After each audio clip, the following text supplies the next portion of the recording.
Well, good morning and welcome to our convening today. Count me in, a convening focused on food policy, the census, and voting during these times. And I think our start to our webinar today is a reminder that these times are really different. And some of the information we're going to be talking about today is old hat for a lot of us in prior times. But when we're talking about census and voting today, there are some things that we need to think about because there are many factors that are different this year than they were in the past. My name is Darcy Friedman, and I come to this convening today through my roles with both the Cleveland-Cuyahoga County Food Policy Coalition Steering Committee and the Modeling the Future of Food in Your Neighborhood study, also known as Food Nest 2.0. These entities came together to organize today's convening right now because of the urgency of the topic at hand. Our food system and the many forces that influence what we put on our tables is shaped by policy and by the resources available in our communities because of the census counts. To begin, I think we can all benefit from taking a moment to ground ourselves and also having a moment of silence to honor the life of Mary O'Shea, a tireless advocate for fair food policy and food justice, and to reflect on the historical moments that brought us to this day.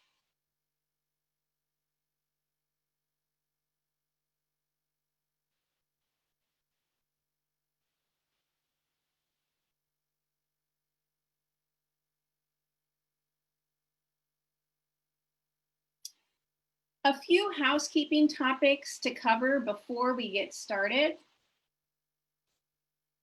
All attendees are muted, and we ask that you participate via Zoom today, or unfortunately, I'm afraid our Facebook Live is not working because it linked to a different Zoom webinar. I am not positive we're going to be able to be actively on Facebook Live.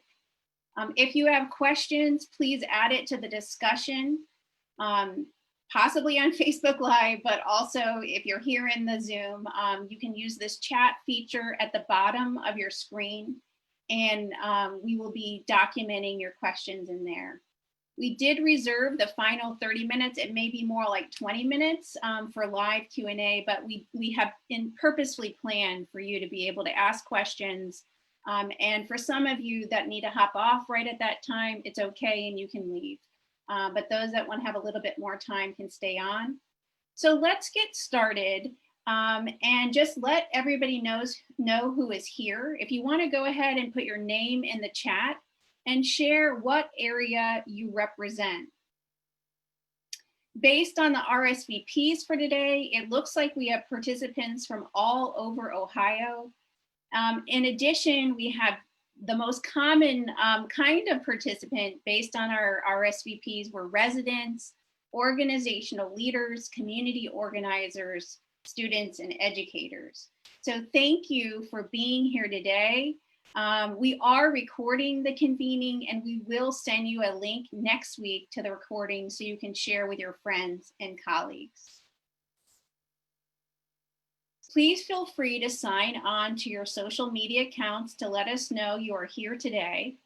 And we welcome comments in the chat to support dialogue among the attendees. Nikki Burt, the co-chair of the Cleveland-Cuyahoga County Food Policy Coalition Steering Committee, is monitoring the chat this morning. So if you need anything specifically from Nikki, you can see her waving.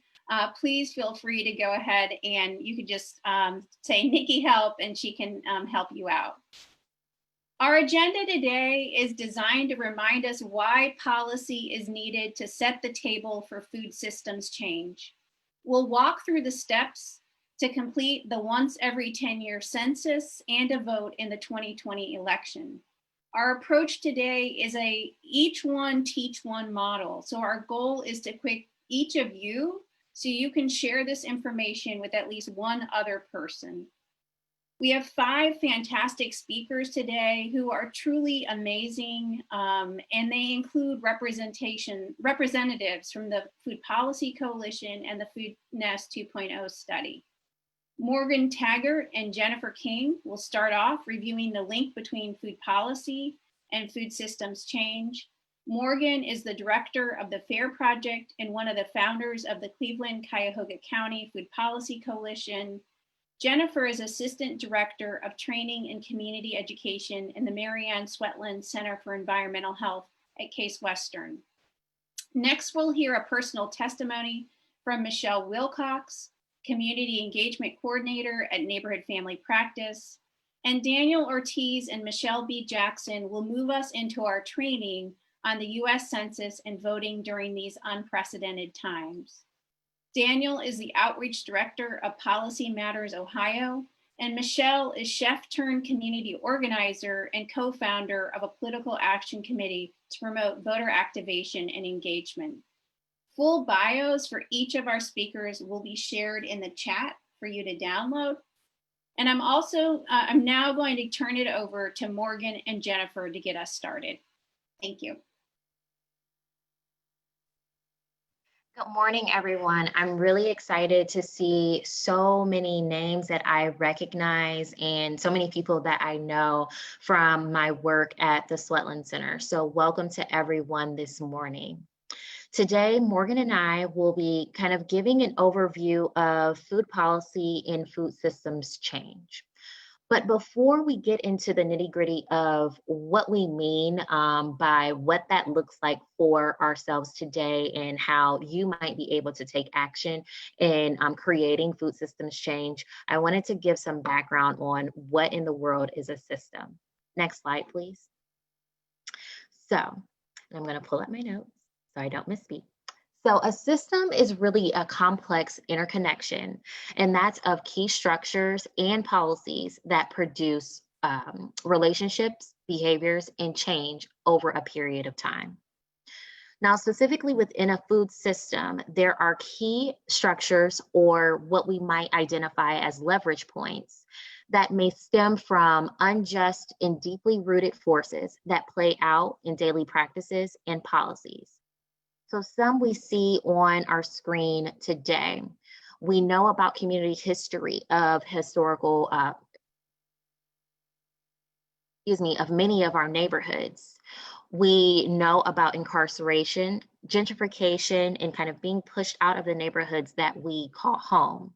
And we also know about the policies that either influence positively or negatively with education and jobs training. Ultimately put together, these key structures are what impact economic opportunity, food security, and access to affordable, fresh, and healthy foods within our communities. Now, we know that change is possible, but the question remains of how is it achieved? How do we disrupt this system that we have right now? But first, before doing that, we must understand the system as it is and the system that we hope for. And by doing so, I'll go through a timeline of kind of figuring out how the Food Nest 2.0 project, along with the Food Policy Coalition, have come to understanding what this system is in Cleveland. Next slide, please. Okay. So how do we know that a change needed to happen? We may have been have had personal experience in some of those key structures that are within each system within Cleveland. But why do we keep getting the same results despite having great innovation and investment? Now, between May of 2019, and August of 2020, Food Nest 2.0, along with the Food Policy Coalition, gathered feedback about the local food system in a series of public convenings that was coordinated by both groups, as well as meetings with our Food Nest 2.0 core modeling team. Along the way, we focused on integrating a systems lens, so looking at the whole picture and not just looking at food access by itself. Again, we wanted to think about economic opportunity and equity within that system. And through that process, as you see on the right side of your screen, we were able to develop a menu of actions. So you're like, Jennifer, you're throwing a lot of words out at me. What is now this menu of actions? It's a guide that we've put together to help people like you, whether you are a resident, whether you are a retailer, or whether you are a regulator, somebody that coordinates funding, you're an organization, grassroots, nonprofit, whoever you are, this guide is for you. It is to help you imagine what it will take to achieve our hope for a better food system. This hope centers around all actions around policies to ensure that Cleveland households are healthy in mind, body, and spirit. So again, not just focusing on food. And this is ultimately the ignition for our community-driven food systems change. Now, with this menu of actions, you'll definitely hear it a couple more times, quite possibly throughout this presentation today, but you'll also hear about it with the dissemination of an actual report. So with this menu, it's going to be a full list of actions that can help you achieve these goals within your system or within your community. It provides an opportunity for practical engagement from your friends and your neighbors along with yourself.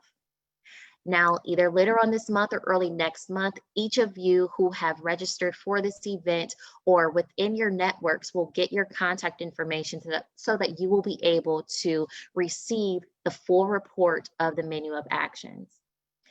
In addition to that, we'll have more sessions to kind of guide you through how to create this system of change within your community. Now, what does change look like for Cleveland? Next slide, please. So where are we going? Now we have a system as it is, and then we have a system that we're hoping for. And the context of where we really are with this is you get what you get to you get what you need. And within the process of change, particularly policy change, it takes us from these two areas, getting what you get to getting what you need, by engaging in dialogue with various levels of decision making. And we'll hear about that in a second from Morgan, from community and grassroots levels, organizational levels, even federal levels. We talk to our family, our friends, our neighbors, and our local leaders to map out how to transform the community. Finally, we take action in bringing the desired changes to life through social connectivity and policy engagement. So now that I've given you the technical, I want Morgan to give you guys the real world experiences and examples of what policy change looks like, particularly in the realm of social connectivity and policy engagement.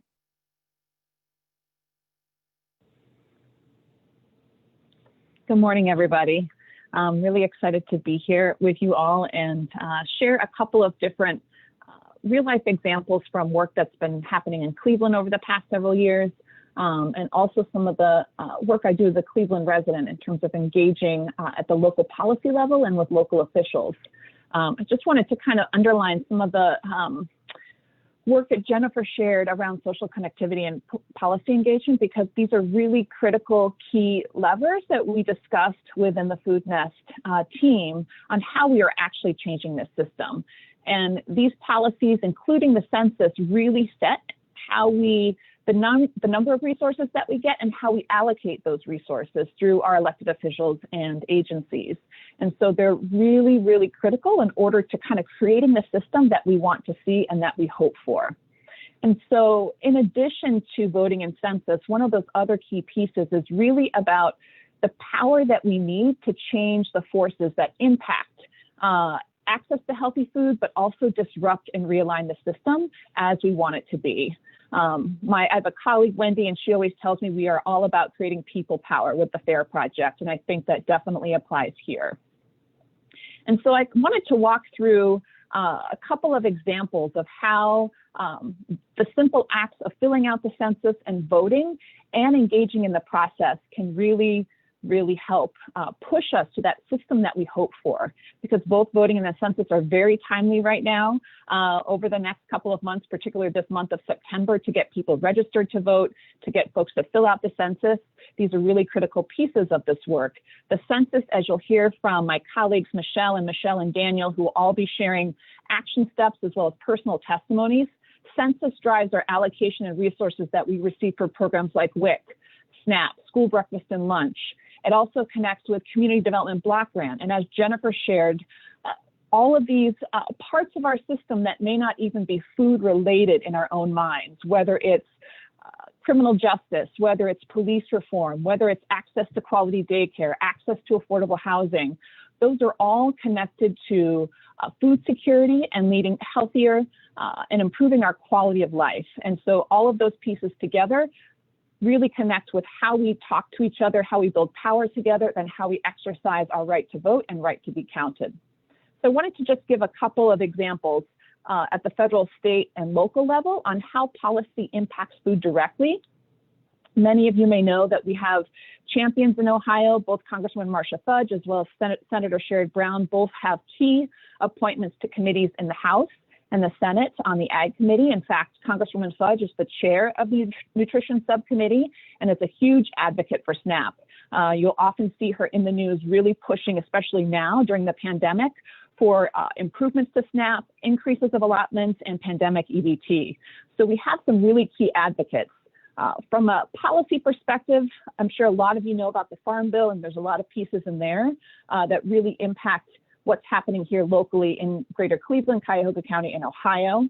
When it comes to voting, when we think about the role of who is in that highest office, I think during the Obama administration, for those of you who've been involved in food for a long time, we saw major shifts within the USDA around school breakfast and lunch and nutritional guidelines. We saw investments in programs like HFFI, Healthy Food Financing Initiative, which really funded grocery store development in low access areas and low access communities who don't have access to healthy food.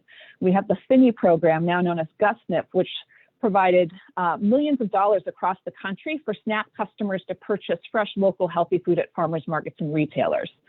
Just HFFI and the FINI or GUSNIP program alone brought in millions of dollars into the state of Ohio and into the city of Cleveland and Cuyahoga County to really support new grocery store and retail development, as well as the Produce Perks program. If we go to the state level, it's things like quality childcare and early education through Step Up to Quality, and making sure there's healthier meals at those providers' locations. It's money flowing through the Ohio Department of Agriculture to support EBT machines for farmers markets and smaller retails at no cost, and support for farm to school. At the local level, there's a lot of different ways that our local elected officials and local government can influence food security. Everything from land use, which includes things like urban gardening and urban growing and farmers markets. It could be education. I don't know, some of you have probably been following some of the conversations that are happening at the Cleveland Heights University Heights School District and the impact of vouchers on that school district's bottom line. And that affects the quality of education, which then affects your ability to earn, which then affects your ability to provide for your family. So all of these issues are linked, and a lot of them are under local control, and we have a lot of power here locally in our community. So advocacy has a huge role to play in educating these elected officials. And I would say in my experience, many of our elected officials may not have the background and expertise in food security and food systems. And it's a huge opportunity for us as citizens, as practitioners, to really engage elected officials on these issues that we care about and that are important to our community. I think we had a panel back in, I think Jennifer mentioned May of 2019 of elected officials, and a lot of them admitted, I need to do more learning when it comes to what the food security issues are in my community and what the possible solutions are. That to me says there's a great opportunity to work together and inform our elected officials on the solutions that we would like to see. I also think in general, and I'm so glad that Michelle and Daniel are here with us to talk about the opportunity for civic engagement through voting, as well as through the census. And just did like a little digging in my own neighborhood. I live on the west side of Cleveland in the Cadell neighborhood. In this most recent primary, only 10% of the folks in my precinct that were eligible to vote actually voted, 76 people in my neighborhood. So I think there's an incredible opportunity to engage in this process, get out and vote, learn about the candidates, and think about which folks are going to have an impact on food, but also all of those broader issues that are also important to food. Other opportunities, I think, kind of taking that next step are really to organize and educate. One of the federal policy changes that we saw as a result of communities and constituents engaging with Congresswoman Fudge were about opening up USDA programs that are more traditionally targeted towards rural farmers and opening those up to urban farmers, like the seasonal high tunnel extension program. So that's an opportunity to build those relationships and let them know what issues are important to you. We also have the opportunity as residents and practitioners and professionals to use the policies that we already have that are good policies to push for what we need. I mentioned I lived on the west side. A hot issue in my community right now is our local community development corporation owns about an acre of land that includes 40 mature fruit trees on it that could provide fruit for our community, and recently sold that parcel. We organized as a community. We put a lot of pressure on the CDC and our council person and really took a closer look at what policies could back us up. And the Cleveland City Council recently passed a tree canopy protection policy. So we were able to use that to get some accountability, and we're now able to work with the local developer and preserve those fruit trees for the community and to provide access to healthy food. A couple other things I wanted to mention that I think are really good opportunities to engage is understanding what the issues are that our elected officials, that our city and county government are really paying attention to and talking about. One of the recent examples is the moratorium on dollar stores that happened this year that passed through Cleveland City Council. And a lot of the reasons that they said they wanted to put that moratorium in place was to really support locally owned grocery and small stores. So that's, when I read that and I hear that discussion, I think that's an opportunity for me to approach the city, city department, city council, and say, hey, are there opportunities for us to support upgrading coolers and displays in some of our smaller independently owned stores in communities that have limited access? So you have to look for those opportunities to really connect with elected officials when they're talking about issues that they care about. And last but not least, I wanted to provide a couple of different opportunities for you to engage. And I think with the pandemic, it's really opened up the opportunity to participate from the comfort of our own homes. So now Cleveland City Council and County Council meetings are available on YouTube, and I'll throw the links in the chat box. Those are streamed live, and then you can also watch them afterwards at your own leisure. City Planning Commission also does the same thing. I recently watched their discussion on dollar stores and the moratorium, so you can also go back and see what the discussion was around these issues. And then last but not least, there's a really tremendous opportunity coming up through Neighborhood Connections. They've started a new project called Cleveland Documenters, and they're looking to train and pay residents to attend government meetings in Cleveland and Cuyahoga County. They're paying folks $16 an hour, and this is an effort to engage people in the political process by going to all the committee meetings and posting those minutes and notes out there so people can keep up with what's happening in our community. And it's an opportunity for you all as community members and residents to actually be a part of that process as well. So there will be trainings coming up in October, and I'll also throw that information in the chat box as well. So I just wanted to give you a snapshot of kind of the food policy opportunities that exist at all different levels of government, but also these other issues that are intricately and intimately connected with food access when it comes to access to affordable housing, high quality housing, reform in our police system and criminal justice system, access to high quality jobs. Those are all issues that also connect to the food security opportunities to really improve the quality of our lives.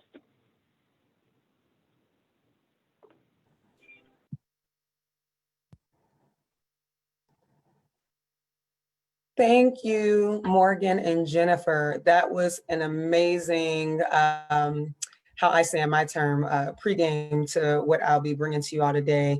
And it's really, from my perspective, from my lens, of my upbringing. And the theme that I'll be going with that will kind of guide my conversation today with you all is just a catchphrase I always use with my family and friends. And it goes, we don't know what we don't know until we learn that we need to know it. And that has rung true for my entire life as a child and now into adulthood. And that theme, that phrase is what really grounds me and what drives me to be the educator that I am, but first a student. So just bringing it back to the forefront of what we are here to discuss today, the census and voter registration as it relates to food policy and the impact it has over all of our lives. Just coming from my lens, I actually was born and bred, how we say, here in Cleveland, on the east side of Cleveland, and a variety of different and various different lower income communities, from the Kinsman, Harvard, Union, Miles neighborhood. And then later on in my teenage years, we moved to the St. Clair Superior community. And throughout that time frame, growing up, certain conversations were had and certain conversations weren't had. So just sticking with the census and voter registration, I personally did not learn about the census until the age of 31, 32. So about a couple of years ago, that's when I was first made aware of this thing called census. And it piqued my interest really quickly. And I was like, what is this thing that impacts us across the different sectors and impacts our entire life? And why didn't I know about that growing up?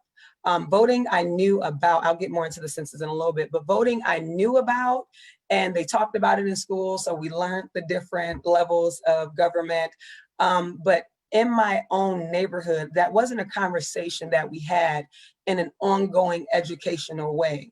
The conversations we really had growing up about voter registration, and it really wasn't about voter registration. So my apologies there. It was really about the election, and not all the elections, not the local election. It was the highlight of the conversations really came to the forefront when it was about the presidential election. So like right now, the time that we're in now. So every 4 years, and I'm hoping that I can paint a picture for you guys of how a lot of our folks that we all consider to be hard to reach and underserved and underprivileged communities, a little bit into their mindset and how our upbringing is to kind of have that outlook on life, and why a lot of folks are like, why don't you know about this? And why aren't you involved? And it's ever-ending work trying to get folks to be activated, to get involved and make decisions that benefit their overall life in a more positive and impactful way. So going back to that part of the story, with the presidential election, we really like being around the table or being in front of the TV, really, most of the time it was in front of the TV as the news anchors were talking about the elections. And we would sit every now and again and watch the debates with the final candidates, not all the candidates, but the final two candidates. And a lot of our conversation and communication that I remember this as a little girl, and then even now as an adult, I see that continue. A lot of our folks in our communities, just with my experiences moving around to those different East Side communities, was that the conversation was in a more like negative tone where lack of hope, and things were said such as, they don't care about us, they're only coming around because it is time for the election, they want our vote, but once they get into the office, nothing will change. The system will stay the same. We really don't matter. It's all rigged. All of those kind of commentary that I'm sure many of you hear now, and some of you might have grown with that as well. So that is what my upbringing has been, and my understanding and my view and outlook on the election. And I'm not the only one. Many of us that grew up in my communities, those were the conversations, because we are that the hard to reach population. That's the phrase this year, right, with census. But it's the communities that have been forgotten about, that have been overlooked, that systems have been put into place to keep us at a disadvantage across the board, and remove opportunity or make it very hard for the opportunity in us to connect and for us to thrive in those spaces. So across the board, the lack of trust is there. And as a young girl, as a child, hearing about those things on an ongoing basis, you take on that same mindset and you take on that same outlook. But what my grandma always told me is that I was wise beyond my years. So whereas that initially was my mindset, opportunities as I got older and I made a choice to get outside of my four block radius, if you will, and go out and venture off and be around other folks from other ethnicities and other groups. And my husband, he was in the military, so we got an opportunity to live in different states and different countries. And I was able to get more of this worldly view, and it drew my love to public health. And I'm a student now in public health. It drew my love to public health because I was like, whoa, it is so much more in this world than just what I knew it to be. So basically what I'm getting at is that initial phrase, we don't know what we don't know until we learn that we need to know it. And so fast forward, going from all that I knew as a kid or the lack thereof, and then fast forwarding it to my adulthood, I'm now connecting all of those dots that Morgan alluded to just a short while ago. And then the systems that Jennifer was alluding to, where that's part of the conversation in my community, where the systems are jacked up. They're created to put us at a disadvantage. So why would we vote? Why would we complete a census? I don't want them in my business. I don't want them to have that kind of access to me. It's a waste of time. So the system, one of the big things, getting to the educational pieces, one of the big things that I educate my folks on, starting first with my own family and then with the community, is that yes, these systems are jacked up. Just to be quite frank with you guys, and this is the language I use with community and family and friends, it is created to have us at a disadvantage. But if we do nothing, then nothing will change. And so that is the connecting piece and informing our folks like, listen, we have been in lack in all these areas of access, or variety of access. But here we're talking about food policy and how all these things impact us. So just staying there with food policy, having that, what they now as an adult, working with Darcy and the team, first back with the, oh gosh, that it just escaped me. It'll come to me and I'll put it in the chat. But the committee that I was first on at CASE, working with Darcy in this realm of food policy and food access, helping our folks see that, listen, growing up, we made it do what we had, right? We made it work, but nonetheless, we lacked. And if we would have known to contribute to the census, and if we would have known to contribute more to then just the presidential election and focus more on the local election and how that impacts us right now in our day-to-day, in addition to voting for the presidential election, how further along could we have been? And I understand the historical context of why we don't trust these systems and why we don't trust the government officials. But right now, this is the system that we're working with. So what can we do? How can we groom ourselves? How can we change our mindset? And then in turn, it will change our behavior to make a better and greater impact on our communities. We can't depend on them to do it for us. We have to start with ourselves. So doing nothing right now with census and voting mean nothing will change right now and in the future. So these are the kind of conversations I have, but I first take all these opportunities as I, get outside of my four walls. And that's what I tell my folks in the community.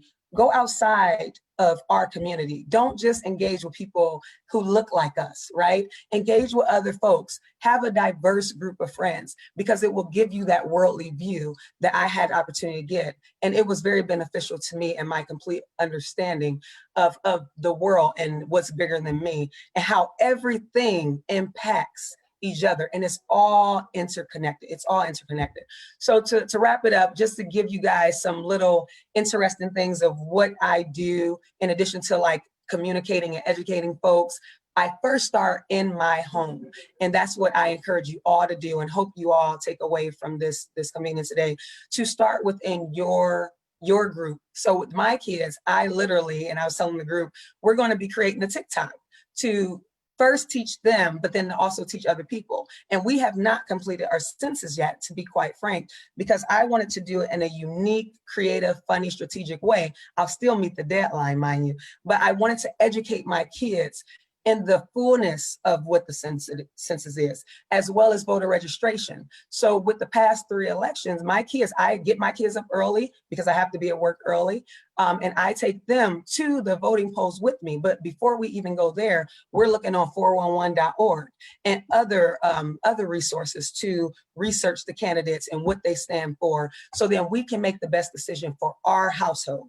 And so I let them know it's not me voting, it's us. We are voting because the decisions I make impact our household, and then it impacts our community, and then it impacts, like for me in the healthcare field, the patient population, but it's all intertwined. So for my kids, we'll be doing like a TikTok, and I know Daniel and his daughter did a TikTok, and we'll do unique things to get the message out, and reshare, retweet, put it in your stories, any information you have, but start with your own family and then your community, and then do what you are paid to do. I think we do what we paid to do first, and we get burnt out, and then we're not doing what we need to do that will make a great impact.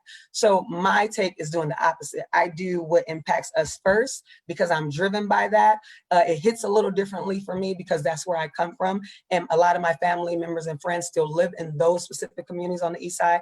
I live on the west side now, but I see it day to day. And so for me, it hits a little different. And because it hits me a little differently, it drives me beyond when those grant dollars stop. It drives me beyond when census is far past and out of our view, and the same with voter registration. So I just encourage you all today to first take a look at your inner circle, do the in-reach, and then do the outreach, and be impactful across the board. Thank you for your time today. Awesome. Thank you so much, Michelle, for sharing your story. I think that growth is so valuable. I think what you're describing is something that we're all on this continuing to grow. But I will say what you said about, the sentiment of being distrustful and that every 4-year mindset, I think is very real in our region. And having grown up in Lorain, Ohio, I can relate. As we said at the top, Daniel Ortiz, and with Policy Matters Ohio. And we work on policy research, strategic communications, and advocacy to make, a more vibrant, equitable, sustainable, and inclusive Ohio for everyone. Next slide, please. So to start things off, I'm going to do a bit of an informal poll. If you could, in the chat, if you're so adventurous and bold, see if you could respond on where you think Cuyahoga County ranks on self-response rate of our 88 counties to the census. I'll give you all a few seconds to respond.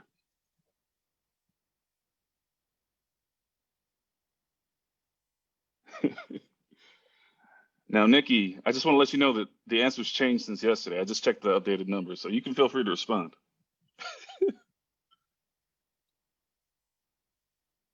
All right, there's some good numbers coming in. Some a little bit more optimistic than others. Well, please continue to respond, but I'm going to go ahead and drop the answer. It's actually, we've dropped a spot since yesterday, and we are now 62nd of our 88 counties. The self-response rate for the state of Ohio has been hovering right around 69%, 69.6, but it has us, as the state of Ohio, ranked 11th in the nation. And of the 3 largest cities, 3 big C's, the city of Cleveland is the last of those 3, and it's held steady right around 49.5%. So there's definitely work to be done on the census still. And while I won't dive too much into all the different processes, the census is a big process. And I'll get into some specifics, but I'll also just try to contextualize it as we're talking to folks about food policy and the urgency about the resources that the census brings to our community. That's kind of really going to be the focus of today. One last, informal poll. If you could maybe respond saying your city and where you think your city or community falls for just Cuyahoga County on the census response rate.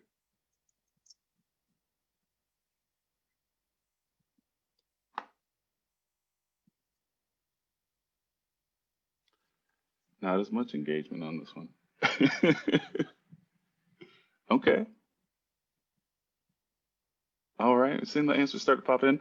Well, in the interest of time, I'm going to go ahead and give you all a link to the Cuyahoga County Complete Count Committee's county map that'll give you a breakdown on where folks and where different municipalities are at. You know, again, with the census, if you go to the next slide, please. You know, we all have something that we can do on this. This is gonna be a little census 101. You know, first step is filling out and completing the census. You know, since actually the second week or so of March, we've been able to complete the census online. So for people interested in doing that, you can go to my2020census.gov. You can respond on the phone in English at 844-330-2020 or in Spanish at 844-468-2020. Or you can also, I think that there's some ongoing paper census forms that are still being mailed out to households that have yet to respond, or, you know, just talk to a census enumerator, the folks who are canvassing in our communities. So those are things that folks can do right now. But I know I'm talking to a Zoom full of folks who are advocates. So I think, you know, as we work on bringing this into the context of advocacy and what you can do for our communities, that context is making this real, right? And really, you know, taking what's a big bureaucratic governmental process that happens every 10 years and making it into a story. And I think, you know, the big part of the story of the census is actually, this is a story that we tell about our communities. So when we look at this, you know, we also have to consider what happens if this story is incomplete. Who pays the price if we're not accurately counted? And the answer to that is we all do, you know. This is a story of data, and that data has an impact on our needs and everyday lives. And it's something that we're gonna have to live with for the next 10 years. And, you know, as someone who, you know, I do work with the Cuyahoga County Complete Count Committee. And as Michelle mentioned earlier, this point around hard to count communities is very real to us, especially in Cuyahoga County. I think it describes where we live and work. And, you know, when we say hard to count communities, we're often talking about senior citizens, children, people without consistent housing or reliable access to a phone or internet. And we're also often talking about Black and Brown and immigrant communities. So these are the folks who do not self-respond at high rates and are often the most undercounted. And again, when we're talking about this census and the data that we collect, you know, this data shows who lives in our community, and it has a big impact on how districts for elected office are apportioned, and what information represents us to business leaders. And it's the data set that, you know, people who want to understand our communities turn to. And working at a research shop at Policy Matters Ohio, we look at that data and work with it and additional surveys that are created based off of the decennial census. But again, let's think about, how do we talk about this? You know, I think one clear message is that, you know, we invest a lot in our neighborhoods, and when we talk about that distribution of resources, those are our tax dollars at work. You know, America couldn't be what it is without you, and the census determines what you get back for all that you put in. You know, being counted helps direct those resources, and in Ohio, that amounts to upwards of $56 billion every year of federal program dollars that go to over 300 programs. You know, you can see on the slide, a majority of that goes to healthcare, Medicaid and Medicare, which is vital, especially now, but a very large portion goes to food aid. We're looking at about $2.2 billion going to SNAP, the Supplemental Nutrition Assistance Program. And then, you know, again, thinking about the census in the context of 2020, you know, in a typical census without a pandemic, low-income Black and Brown communities are undercounted, and more affluent, typically white communities are overrepresented in the data. So we have some work to do, but your efforts can help, you know, produce a more accurate count. And right now, volunteers and community partners are out doing a lot of things, being creative, doing caravans, distributing information at food and PPE drives, working on text campaigns, PSAs, and doing a lot of creative things on social media. But I think, you know, everyone has a role to play. So with this census, let's do our part for an accurate count. Again, you know, that $2.2 billion is a lot of meals, and a more accurate count can bring resources to those who need it most. So hopefully, let's tell a different story and do our part to make sure everyone counts. with the census. If you can go to the next slide, please. Oh, I guess I'm at the end of my slides. I'll put some links into the chat, but please feel free to email me at dortiz@policymattersohio.org if you'd like to volunteer for census or community events, or if you have any questions, and I will pass it off to Miss Michelle B. Jackson. I'm putting a link to some talking points and to a recent blog that was published on census and civic engagement in the chat. So thank you.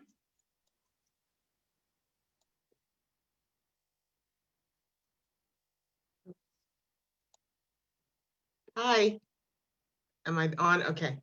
Hi, thank you. Thank you, Daniel. That was excellent, as were Michelle and Morgan. It gave me a lot to think about, even though I think about this all the time, every day. A couple things that I really love to sort of get into my piece is I love how what Daniel just said about the census, that is such a way to explain it to our neighbors who are suspicious of government intrusion, that it's your opportunity to get back what you put in through your tax dollars. And also, I love what Michelle said about she votes, when she votes, we are voting. It's, she's voting because her decisions impact the household. And I would take that a step further. Our decisions in voting impact our entire communities. And all of us here, we care about that because we're here. And finally, with Morgan, that 76 people in her neighborhood made me cringe. What we're doing here in Ward 4, which is why we started a political action committee, is to activate the vote, because we have a very low voter turnout as well. And there's plenty of people who are registered but don't bother to vote. So as Michelle said, local is important. And as we can see now, though, so is national. Not all of it is important, but we do need to pay a bit more attention to our local processes and what's happening locally. So I'm going to walk you through, because we all, each one teach one kind of situation, adopt a voter kind of situation. I want to just kind of walk through the steps of voting. I know that you all know, but it's for you to be able to help someone else to vote. And there are a couple of pitfalls in the process, that just the forms that we want to be careful of, particularly in this year. And with COVID-19, everything's changed. So the big emphasis was on voting by mail, but now we see that that is being messed with through the post office. So we have to be extra diligent in how we're approaching this information with the people that we're going to help to do this, okay? So I'm going to take you through 1, 2, 3 voting. I'm going to show you a couple of tip sheets, and then we'll talk a little bit about resources to look for the information. Like Michelle mentioned, 411 Vote, which is the League of Women Voters. So we'll talk a little bit about that, okay? So this is for Cuyahoga County. Anybody from out of county, the same process applies. Go to either your county board of election or to the Secretary of State website. And then you'll be able to access this kind of information that I'm talking about. But this and the links are specific to the Cuyahoga County Board of Elections, all right?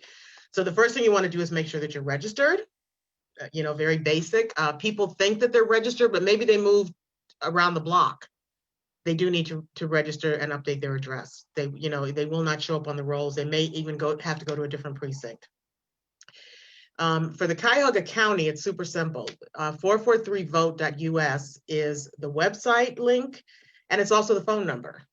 So that's all you have to remember to kind of get that information in Cuyahoga County. If you need to update anybody who's in Cuyahoga County, just have them call the BOE, because a lot of people, particularly in neighborhoods like mine, we're in a Wi-Fi redlined area. So not everybody has access to internet or fast internet or Wi-Fi or any kind of services that would allow them to do this stuff online. Again, voting matters, because then we could help to take care of some things like that. So for many people, when I'm in Ward 4, which is where I live in Cleveland, which is Buckeye, Shaker, Ludlow, Woodhill, we tend to direct people to the phone to make a phone call, or they can pull it up on their phones, but phone calling is best. We have a great Board of Elections. They really do. My sense is over the years that our Board of Election really does want to make sure that you're counted. And I can't say that about every Board of Elections in Cleveland. Okay, next slide. So this is a tip sheet, and you guys will have access to this, so you don't have to really freak out about it right now. But On the voter registration form, there are always some areas that are missed that can result in the form being tossed, because the people who look at it are only human beings, and if they can't figure it out, it has to go. So I just want to point out that you need to start at the very top, where it says, are you registering to vote? There's 3 boxes: registering to vote. Are you changing your address, changing your name? Check one of those boxes. The box right underneath that asks if you're a US citizen and if you'll be 18. You must check those boxes. If you don't, that can result in your form being tossed. Another place where people sort of kind of miss is that if they've moved, they don't necessarily think that they have to update their address. So we've kind of given you a tip to that. People need to use their legal name that would appear on their ID that they would use for services, all right? So if you sign if your ID says, like mine would be MB Jackson, that's how I'm going to sign it. If it says Michelle Jackson, that's how I'm going to sign it. And that must be consistent with your signature at the bottom, okay? People only need one form of ID. It could be a driver's license or an Ohio ID number, or the last 4 social. Now, most people know the last 4 social, but we do notice that a lot of young people do not know their last 4 social. So they have to call their parents or ask their parents. But in any case, that helps to identify along with the date of birth. And finally, 2 other things. I always recommend, even though it's optional, to leave a phone number, to include a phone number, because if the Board of Elections has a question, it's quicker and more expedient to just pick up the phone and call you. And trust me, they will call. I know that from the past. And then when it's signed, it must be dated, the day that it's signed, and the signature in the middle of the box. For those of you who've gone to the polls and see that they scan your signature, that's where they get it from. If it's on the line, pieces of your signature can be lost. Okay, so that's just things for you to remember if you're helping someone else to register. Okay, next slide. The second step, which is super important, and Michelle Wilcox alluded to this, is that find out what you're going to be voting for. I was working with a small nonprofit voter registration group, and we did a project with Case Urban Studies Department. Cleveland State. And we had young people who were mostly, in the 18 to 21 range, and we asked them why they didn't vote, the ones who did not vote, and that was the majority of the people in the room. And most of them said, because we don't think we know enough to vote. And so that's never stopped most people over the years, over the decades. But in any case, I sort of appreciated that they were giving some thought to, can I really do this? The other piece they didn't know was literally, how do you do it? What does it look like? What does a ballot look like? So here are some sources to find out what you're going to be voting for. People need to recognize that their ballots, depending on, usually it's more in a municipal election, but there will be issues that are specific to where you live. Like Shaker Heights may have a tax thing on their ballot. We may have in Cleveland an issue that only is for Cleveland or for Cuyahoga County. So you do need to become familiar with that stuff. Good sources are vote411.org, and that is the League of Women Voters. League of Women Voters, which most of you know, is 100-year-old. Actually, the one in Ohio is 100 years old this year, and it is nonpartisan. And they originally were formed around really ranking candidates, getting information to the public, voter education. More recently, they've been focusing on voter registration as well. But it's a good nonpartisan source because it is good to get nonpartisan sources, because we all have our partisan sources just on our Facebook pages. So that's a really good trusted source. 443vote.us, that's a Board of Elections.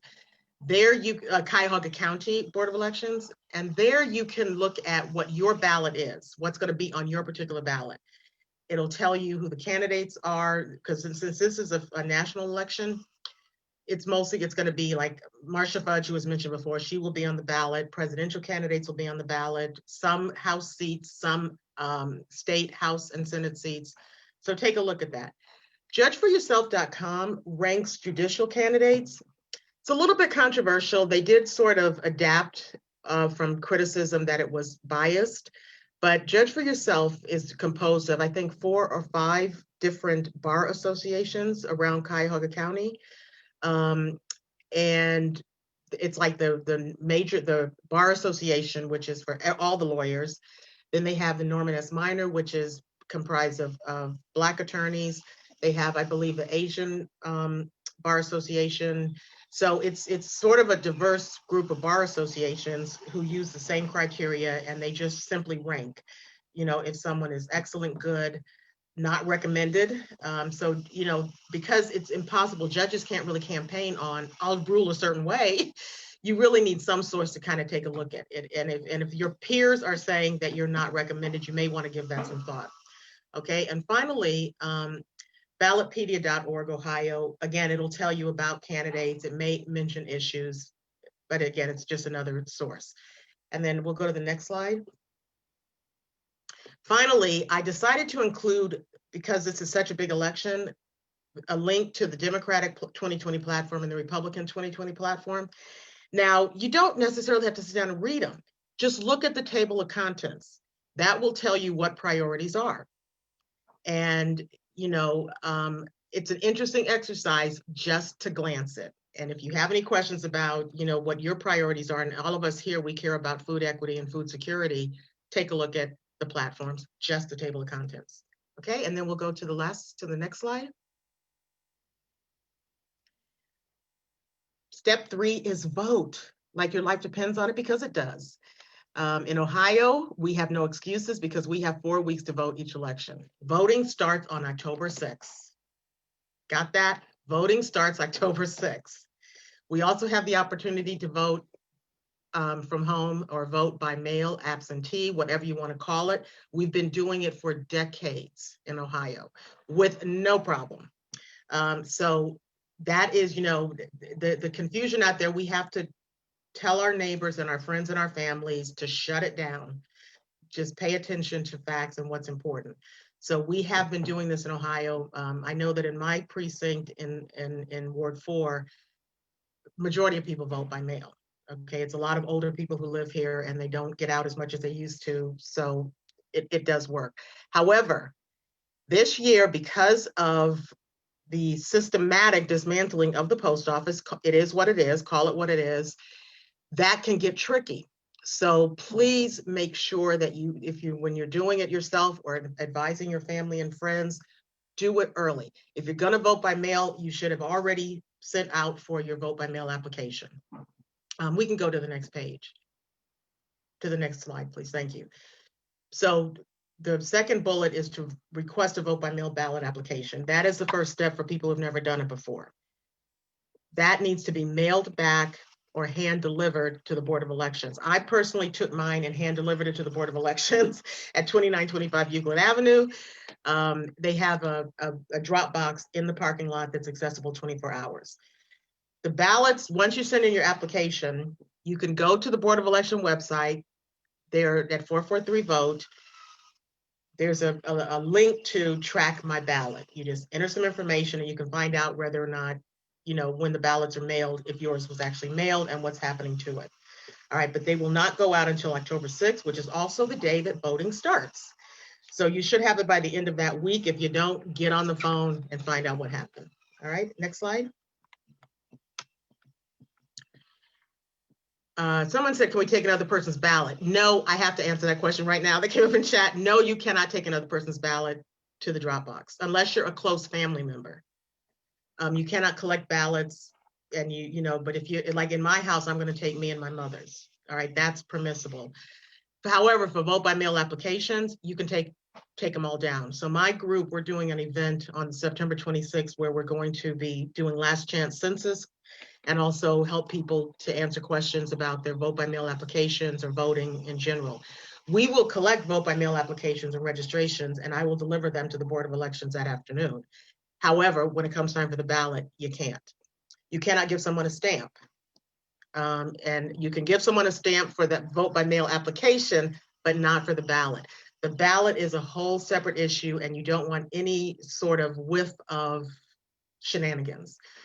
So vote by mail ballot application. This is a tip sheet and you'll be able to get this later, but these are areas that we've noted over the years that result in some ballot applications being tossed.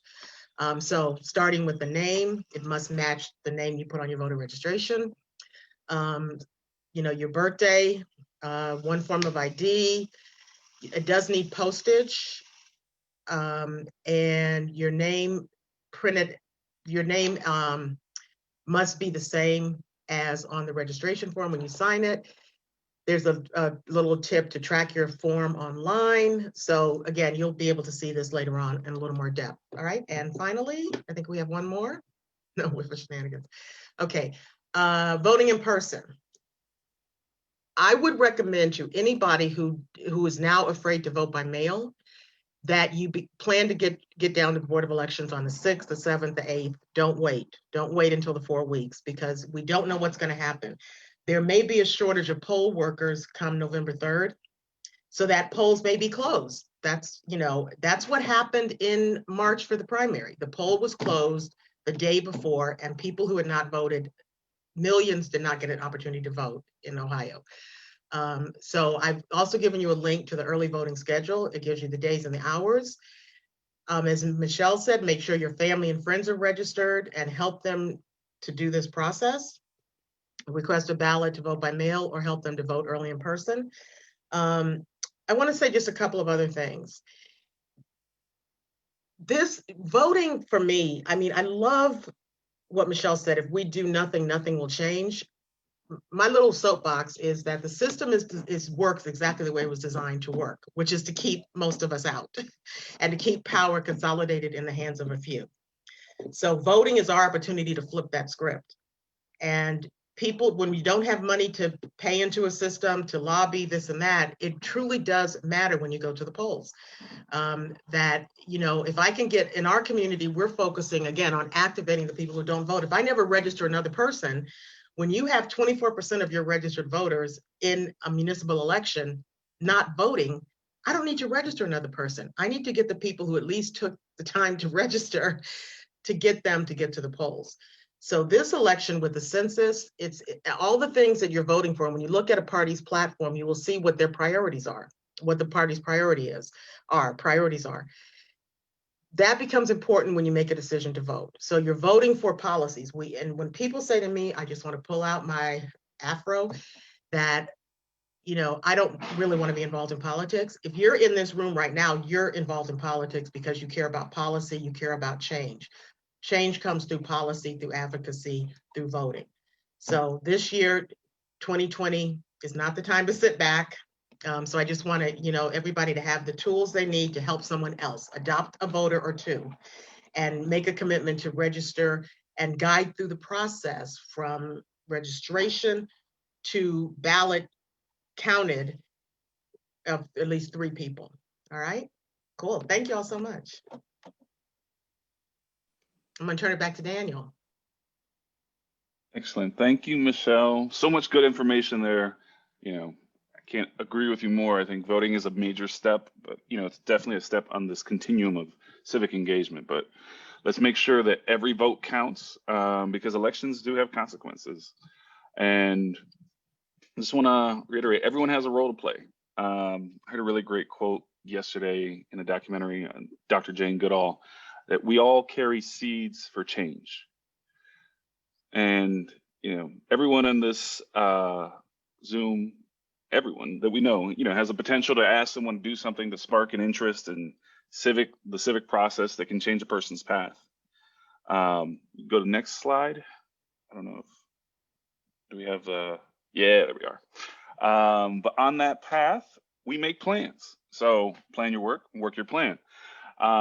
But before we dive too much in that, let's do a quick recap. So as Jennifer and Morgan said, we know that good food policy is key to food systems change. And, we're working for good food policy because we know policy matters. And talking about food policy is also a great way to discuss the resources that are brought to our communities by the census, highlighting programs like SNAP, like Medicare, Medicaid, money for roads, transportation. Really getting specific into some of those details is a good way to explain the importance of filling out the census.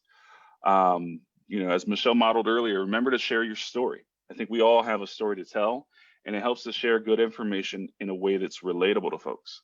And, as we went over in Census 101, diving into some of the numbers, we can talk about how everyone counts in different ways. We can use that data, but we can also, talk about it in a story. We can make it into something creative. You've seen some pictures there on a lesson I did with my daughter. We created some memes and short videos about the adventures of Census Cat, and how easy it was to go ahead and complete the census and be a census hero. And I'm really looking forward to the TikTok from Michelle and her kids, and seeing families come together and really make this fun. I think modeling that behavior is a great thing, and it's also a great way to engage people. As we do that, again, let's continue to push folks to make that pledge to complete the census, or help walk people through the steps of getting onto my2020census.gov, or make sure that they have in their cell phone that number, again, to call in and complete the census over the phone is 844-330-2020.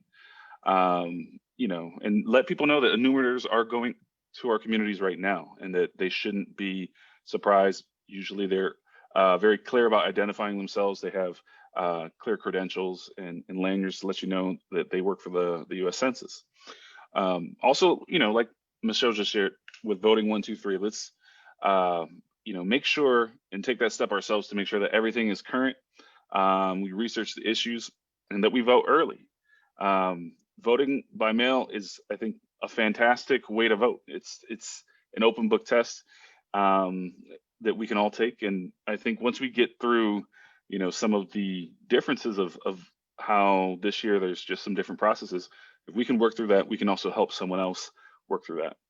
And we're making plans to help people vote early and vote safely. But first do those steps yourselves, update your registration, or make sure that everyone in your household is registered. And especially for those who are voting for the first time, I think that's exciting. I think that's something I remember the first time I voted, and I wish I would have documented it more. But I think telling those stories of how impactful voting is a big part of how we motivate folks to get out.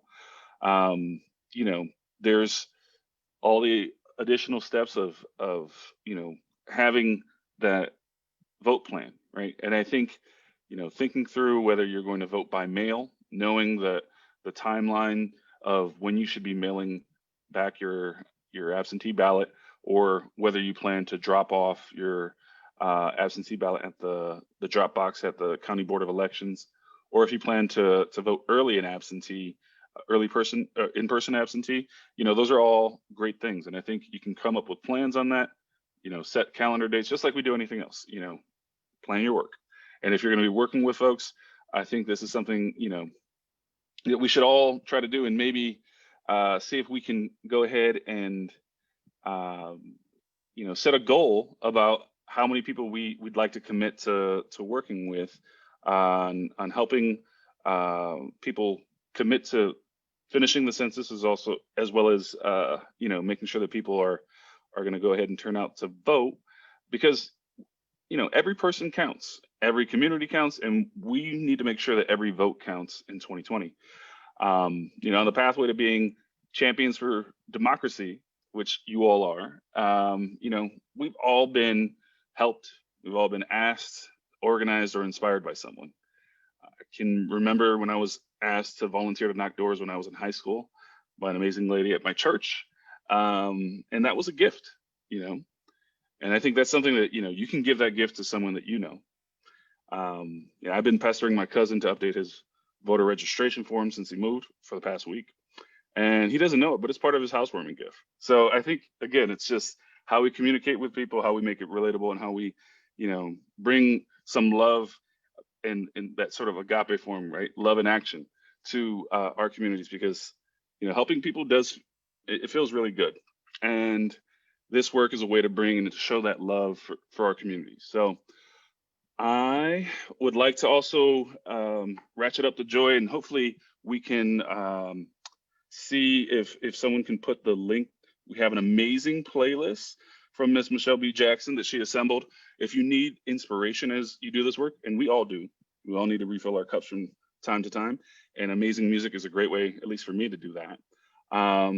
We'll also be posting this to the Facebook event page But this playlist for the convening is titled Protest Music from the Fields to the Oscars. So thank you, Michelle, for that. And then I'd just also like to thank all of our panelists and speakers today, as well as the convening team. Big thank you to Mary Beth and the planning team. Thank you to the Cleveland-Cuyahoga County Food Policy Coalition, the Modeling the Future of Food in Your Neighborhood Study team. And right now we are going to transition to a bit of Q&A. Oh, there's my email address also, if folks have any questions. But as we transition to Q&A, if you need to drop, no problem. We appreciate your participation. And for those of you who may have questions or are curious about what we'll discuss, stay on the line for a few more minutes and we'll dive into it. So thanks. Thanks, Daniel. Hello, everybody. I already pulled some questions if you wrote it in the chat earlier today.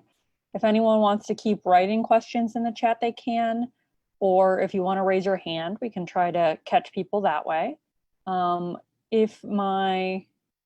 Can we switch to face view maybe possibly?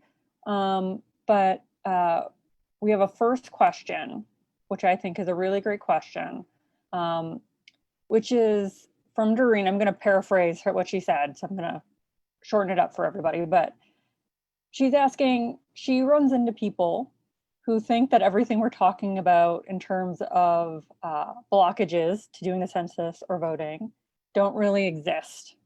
So how do we change hearts and minds to help people recognize there's a problem? And I think that's really open to anyone. So I don't know who feels like they want to talk about that, but.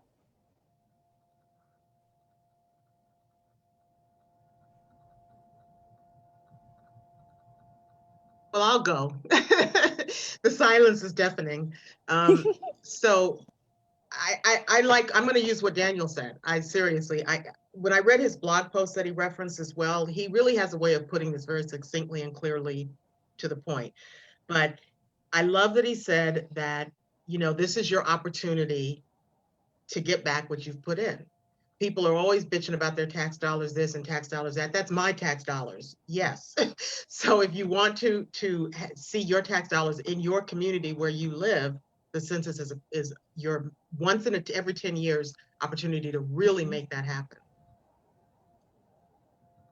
That's great. Thank you, Michelle. Does anyone else want to speak to that question? Or else I can move us on to the next one. Daniel, Michelle? I think if I'm understanding correctly, the question came off to me like the thing I took away from it was like it was a conspiracy theory. Like it's not really happening, it's what folks are making up. And it's just more of the woe is me type of situation. But if you look at, I don't have stats with me, but just for instance, I attended the United Way annual meeting yesterday, and they have, I'll put the link in here too when I'm finished. Mm-hmm. They shared with everyone their community needs assessment. And so that data isn't made up. Just take if you don't believe what anybody else is saying, numbers don't lie. So folks have been at a disadvantage for a very long time in the systems that Jennifer, she's an expert in this area, so I know she can chime in, but the systems are in place to create the outcomes that we have. If it was not a real thing, whether it's all connected. So the voting, the census, and our health outcomes, all of that impacts one another. And it's the systems, it feels like it's like the Wizard of Oz and you're behind the curtain.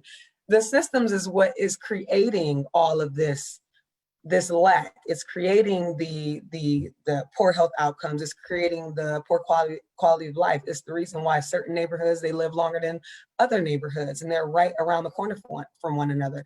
So it's a real thing. But if you don't believe what people say, believe the numbers, because numbers don't lie and data is real and it's available. And it's been available for a very long time. We just have had those, how they say, the rose-colored glasses on, and folks aren't believing it. But just check out the data. I'll put it right in the chat here. Great, thank you, Michelle. Just really quick to chime in. We know that we have the data available for Cleveland, but kind of with this conspiracy theory, we know that it doesn't just lie in one place. So there are definitely a number of books and so much literature out there to really help you kind of convey that this is real, this is actually happening, and it's still happening today in regards to Black home ownership, education, job opportunities, and training. So this isn't something that is just going to go away overnight and something that was not built overnight. As I think Darcy put into the chat, that the systems were created in a way to keep those who are in underserved and minoritized populations at a place, at a standstill. So wanting to understand that a little more, I definitely commend you in wanting to figure out how to combat those barriers and having those conversations with people about these issues. I definitely do commend you. So I'm going to drop a few book titles and links to them in the chat. Yeah, and there's other members are dropping links in the chat as well. So if anyone has anything to share, feel free to put it in the chat. So our next question, which is from Jody, which is, how do we show outcomes for our investments in communities, right? So it's easy to say that investments will help, that doing things like voting will help. How do we actually show that when we do things like this, the results are working?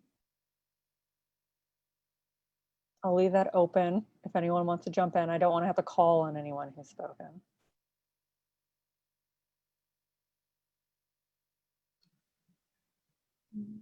I will call on someone now.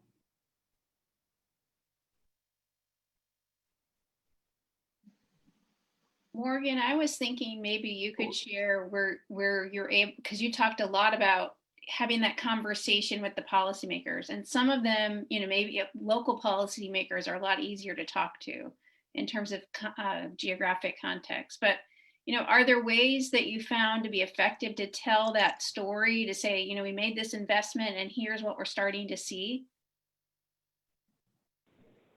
Yeah, I think there are ways to kind of share that information back. I think one of the things that I learned when the Food Policy Coalition was doing a lot of really engaged work, particularly with Cleveland City Council, is first understanding what that particular elected official or legislator was passionate about, and then making sure that we were measuring. And when we talk about this, I think Jennifer did such a great job setting it up.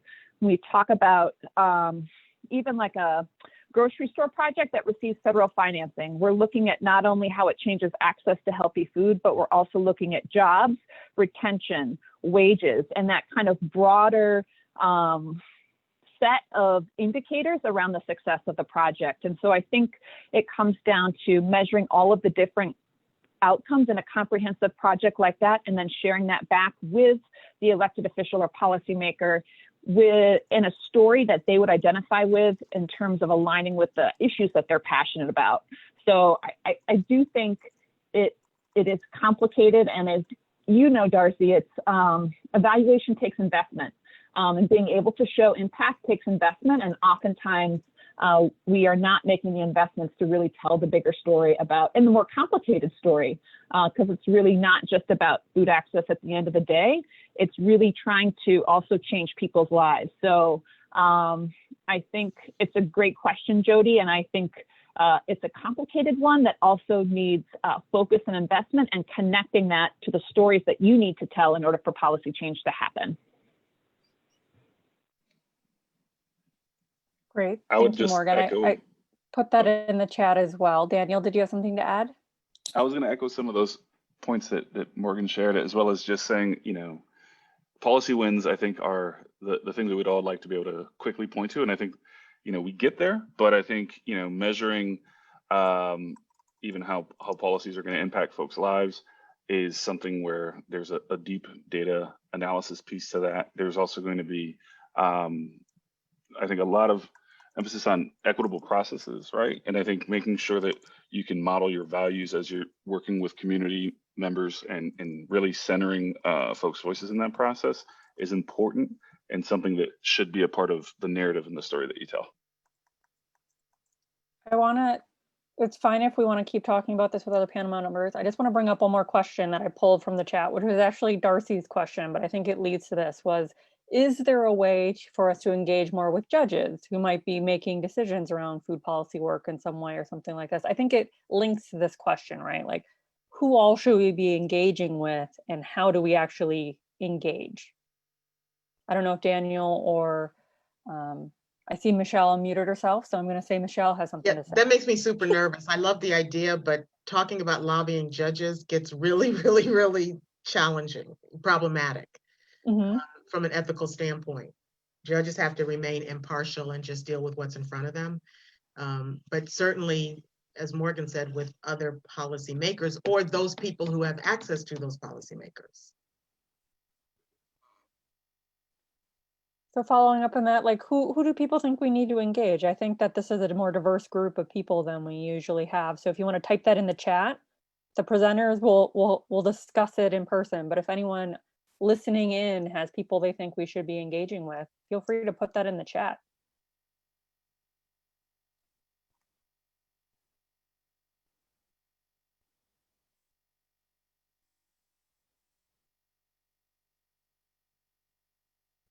I don't know if Darcy wants to give a summary of some of the engagement we've already done with different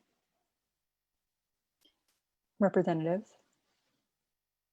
I think, just one comment, that there are people whose job it is to make policy. So, their title is policymaker. They could be local or they could be state or national. And then there are people who implement policy.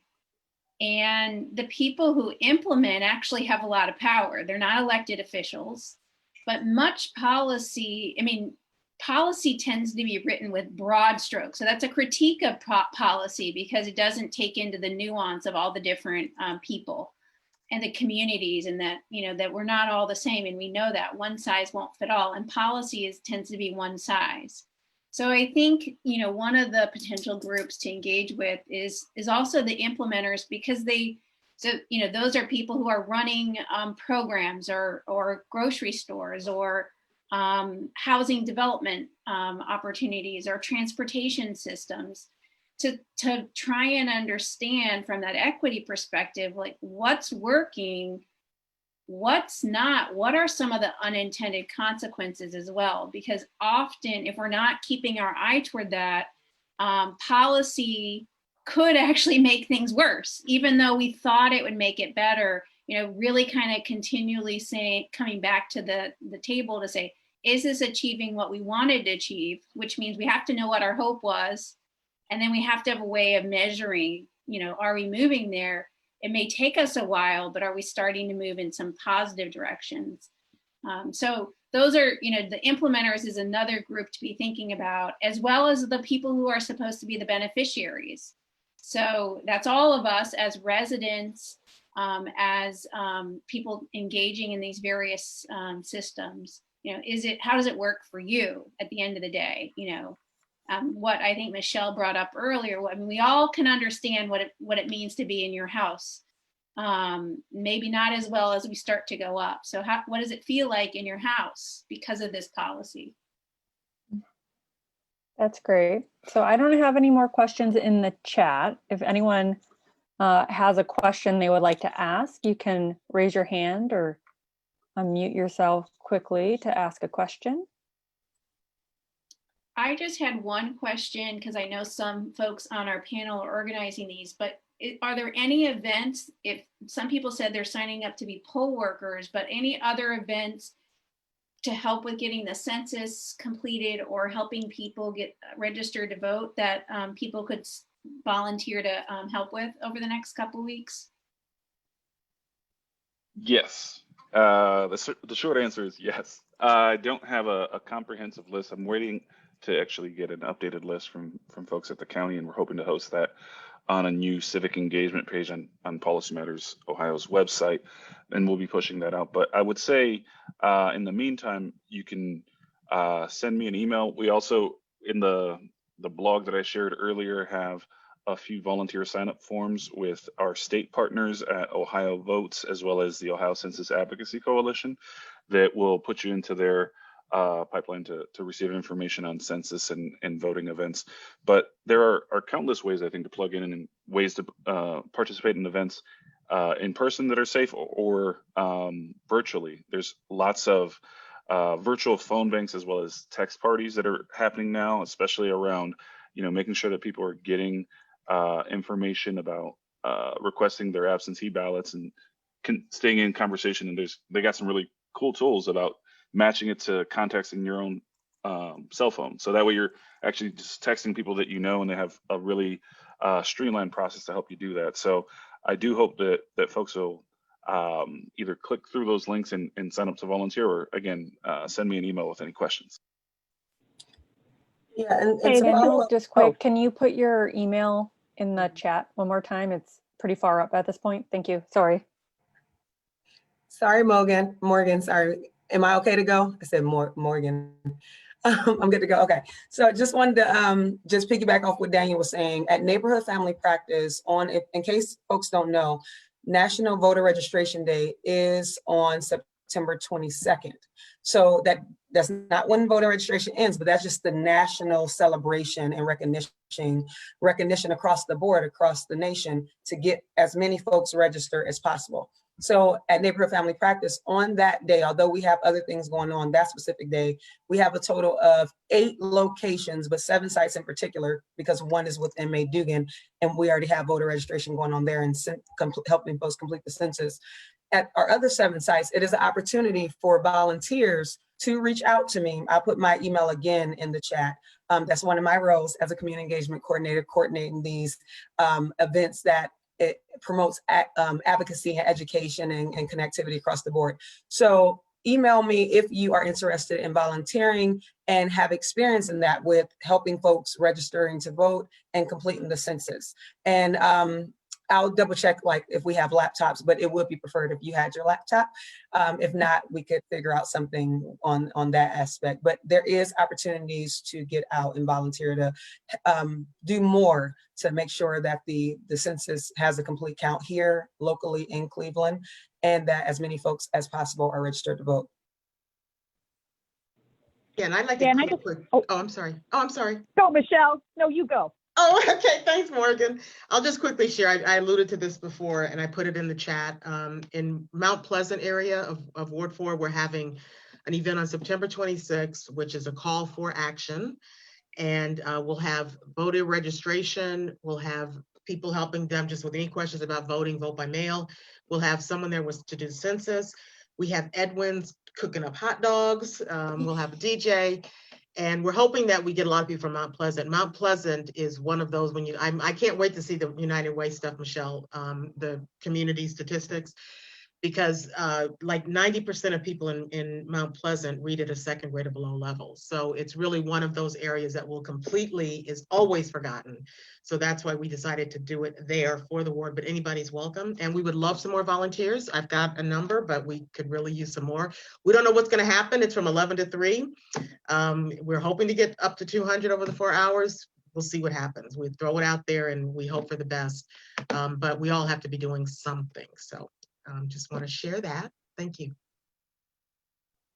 It's Morgan. All right. Hey, guys.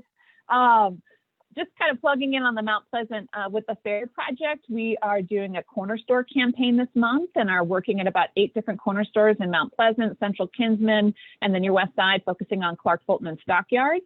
And at these pop-up events, these are stores that we already work with on other issues. We're doing census, voter registration. We're also doing reusable mask distribution and a community resident survey to understand folks' critical needs during COVID. So if folks want to kind of hit me up, I'll put my email back in the chat. My colleague Wendy also mentioned the caravana that's happening in Central Kinsman that we're helping to organize on September 27th, also raising attention to these issues too. So please, if you want to join us, we're always looking for folks to come. So that would be great. Thanks, Morgan. Thanks, everybody. I think that's all the time we have questions for, just to be mindful of people's time. Thank you for sticking with us through the technical difficulties and allowing us to get through everything. We really appreciate it. Thank you on behalf of the Cleveland-Cuyahoga Food Policy Coalition. Darcy, did you have anything you wanted to add? Thank you for bearing with us. This was a fabulous convening today, and I want to just encourage the call that every one of our presenters made today is just commit to help one person. We know we're really probably preaching to the choir right here. So help one person vote or complete their census. It is a little bit scary and intimidating, especially for the first time. So take advantage of some of these volunteer opportunities where you can sit, when you're working next to somebody, it actually feels even better. So we hope that you can engage. There's safe ways to do that. In the era of COVID, there are actually safe ways. So it looks like there's one comment for Nicole Burt for your email, if you want to put it in there. We will send out an email next week that includes a lot of the resources that you heard about, and some partial recording. We were not able to get the entire session recorded, but most of the session was recorded. And it just thank you for rolling with this. It was a little bit complicated to get this going, but it worked out really well. So have a great Friday, and we will see you hopefully at the polls. Bye. Bye, everybody.